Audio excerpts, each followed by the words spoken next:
Quant à toi, Bethléem Ephrata, toi qui es petite parmi les fratries de Juda, de toi sortira pour moi celui qui dominera sur Israël.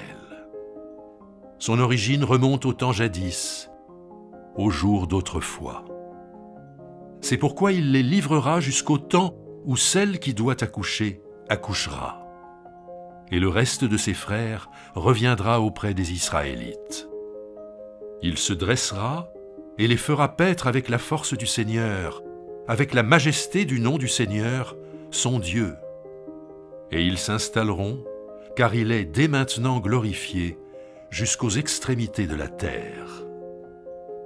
C'est lui qui sera la paix. Lorsque l'Assyrien viendra dans notre pays et qu'il pénétrera dans nos palais, nous dresserons contre lui 7 bergers, 8 princes du peuple. Ils feront paître l'Assyrie avec l'épée et le pays de Nemrod avec le glaive. Il nous délivrera ainsi de l'Assyrien lorsqu'il viendra dans notre pays et qu'il pénétrera sur notre territoire.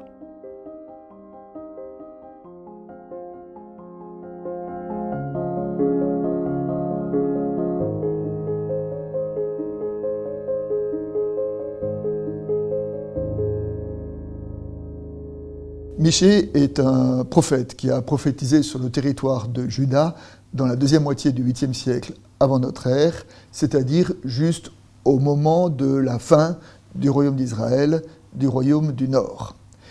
Michée est un contemporain d'Ésaïe, et comme Ésaïe, il va prophétiser sur la fin d'Israël, mais aussi sur la fin de Juda, qui aura lieu plus d'un siècle plus tard, avec la chute de Jérusalem, et puis l'envoi en exil, et enfin le retour d'exil. Le passage qui précède le texte que nous avons lu évoque la chute de Jérusalem et l'envoi en exil, mais le message de ce dimanche, c'est que le grand malheur n'est pas la dernière parole de l'Évangile, n'est pas la dernière parole de Dieu sur l'histoire, que sa dernière parole est une parole de relèvement.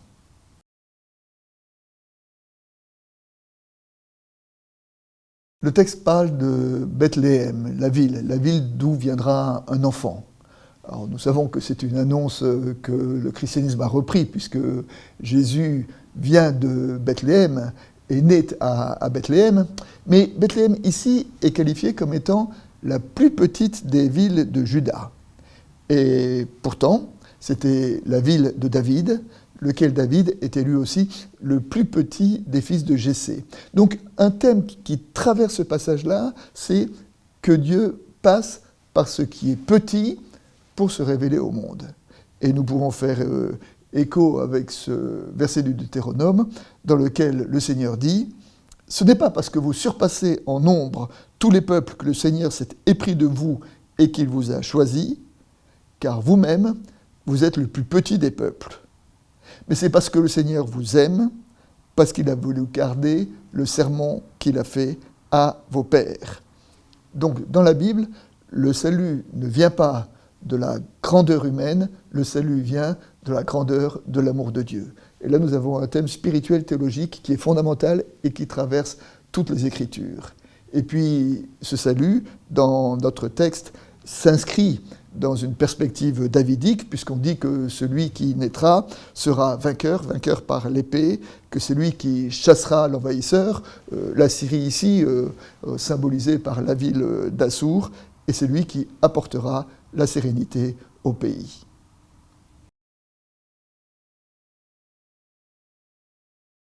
Le troisième évangile annonce la naissance de Jésus à travers ce récit de la rencontre entre deux femmes, Marie et Élisabeth.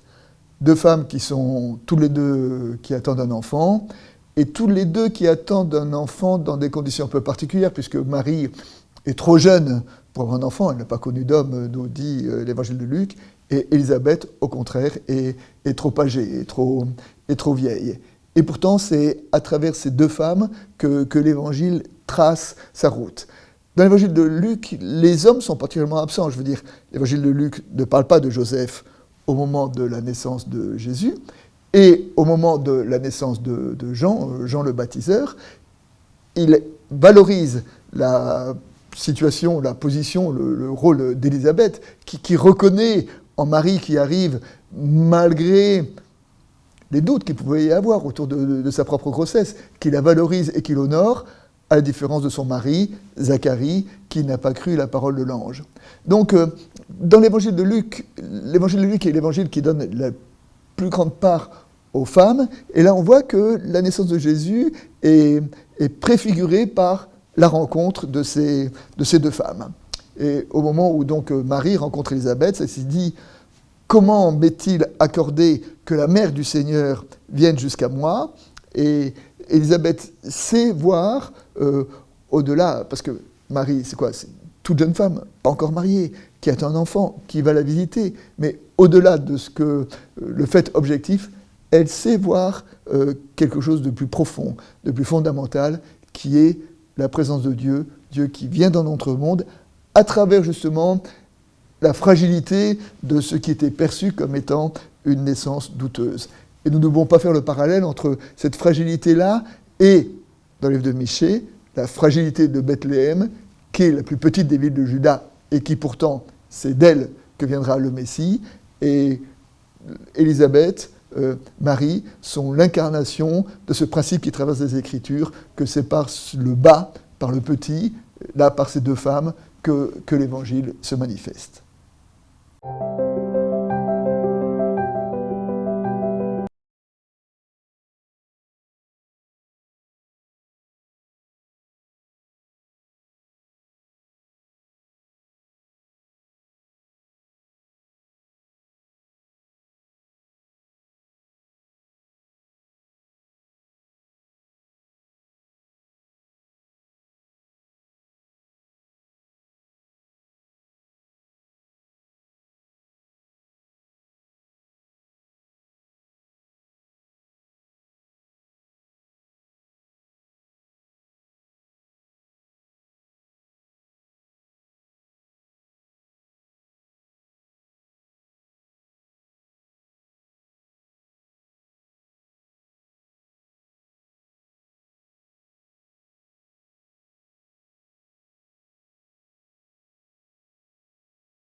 C'est pourquoi, en entrant dans le monde, il dit « Tu n'as voulu ni sacrifice ni offrande, mais tu m'as formé un corps. Tu n'as agréé ni holocauste, ni sacrifice pour le péché. Alors j'ai dit « Je viens ». Dans le livre rouleau, c'est écrit à mon sujet, pour faire « Ô Dieu, ta volonté ». Il dit d'abord « Tu n'as voulu et tu n'as agréé ni sacrifice, ni offrande, ni holocauste, ni sacrifice pour le péché, qui pourtant sont offerts selon la loi. » Puis il dit « Je viens pour faire ta volonté ». Il supprime donc le premier pour établir le second. C'est en vertu de cette volonté que nous sommes consacrés par l'offrande du corps de Jésus-Christ une fois pour toutes.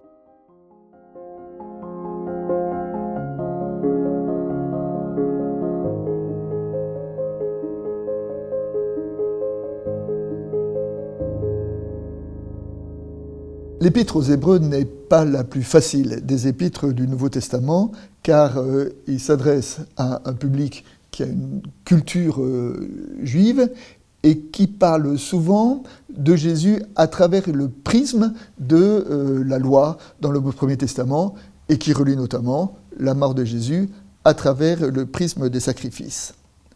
Nous avons souvent dit que la mort de Jésus interprétée dans les catégories du sacrifice s'accompagnait aussi de l'idée qu'elle représentait la fin des sacrifices. Puisque le sacrifice parfait a été offert, on change de catégorie et c'est la fin des sacrifices. Et donc dans ce livre qui relie à partir de la clé de lecture des sacrifices, il est assez étonnant de trouver dans le passage que nous avons lu une critique du système sacrificiel et qui fait appel aussi, dans le Premier Testament, s'il y a toute la veine ritualiste, il y a aussi une veine anti-ritualiste. Et notre passage évoque des citations du psaume 40 relues à travers la Septante, qui dit justement un dépassement en disant que la justice est plus importante que le sacrifice. Dans cette même veine, nous pouvons penser à ce verset de Jérémie, dans lequel le prophète ose dire quelque chose qui, dans un premier temps, est contre-intuitif, puisque Dieu dit par la bouche de Jérémie « Je n'ai rien dit à vos pères, je ne leur ai donné aucun ordre le jour où je les ai fait sortir d'Égypte au sujet des holocaustes et des sacrifices. Voici plutôt l'ordre que je leur ai donné, écoutez-moi, alors je serai votre Dieu et vous serez mon peuple. » Dans un premier temps, cette allégation est mensongère, parce que les livres du Lévitique, la deuxième partie du livre de l'Exode, et même le livre des Nombres, évoquent des tas d'instructions sur les sacrifices. Mais dans le Premier Testament, donc, on trouve, à côté de cette veine sacrificielle, une veine anti-sacrificielle, et c'est cette veine-là que l'auteur de l'Épître aux Hébreux développe dans le passage que nous avons lu.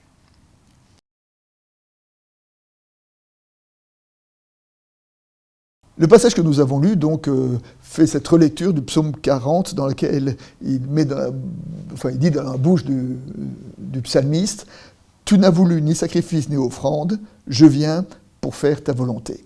Et en fait, ce verset-là correspond à un changement de catégorie religieuse, lequel changement va s'opérer notamment pour les contemporains de l'Épître aux Hébreux, puisque ce changement va être celui qui va résulter de la chute de Jérusalem en 70 après Jésus-Christ et de la destruction du Temple. La destruction du Temple va être un traumatisme pour le judaïsme, parce que la destruction du Temple va correspondre à la fin des sacrifices. Les sacrifices ne sont plus possibles puisqu'ils étaient automatiquement célébrés dans le Temple. Et donc cette destruction va correspondre à un changement de catégorie religieuse qu'on va trouver y compris dans le judaïsme, ou dans le judaïsme, puisque le sacrifice n'est plus possible, où va-t-on trouver Dieu ? Et la réponse du judaïsme, notamment dans sa veine pharisienne, va être dans le livre, puisque c'est à partir de ce moment-là que a été décidée la mise par écrit de la tradition orale, qui donnera quelques décennies plus tard, quelques siècles plus tard même, le Talmud, enfin cette grande œuvre de mise par écrit. Et donc ce changement de catégorie qui va être vécu par le judaïsme est aussi annoncé comme étant préfigurée par Jésus lorsque l'Épître aux Hébreux dit, à propos de Jésus, ce qui est important, ce n'est pas tant le rite que la justice et l'écoute de la parole.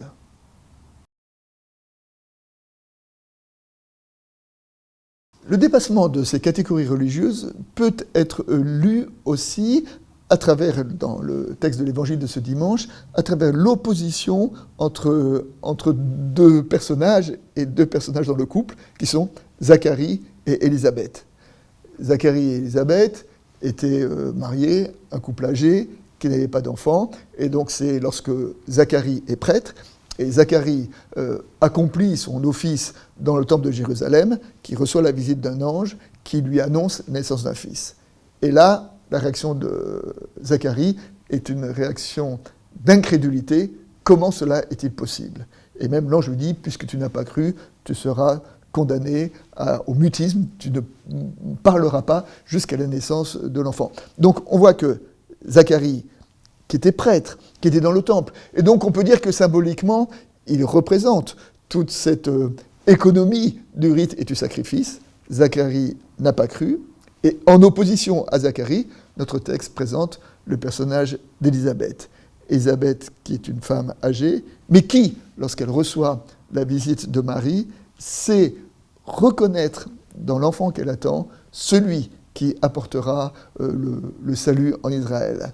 Donc, Élisabeth sait reconnaître que c'est dans la fragilité de cet enfant qui est attendu par sa cousine, qui est trop jeune pour avoir des enfants, c'est là que l'Évangile va apparaître, et non pas dans les rites du temple.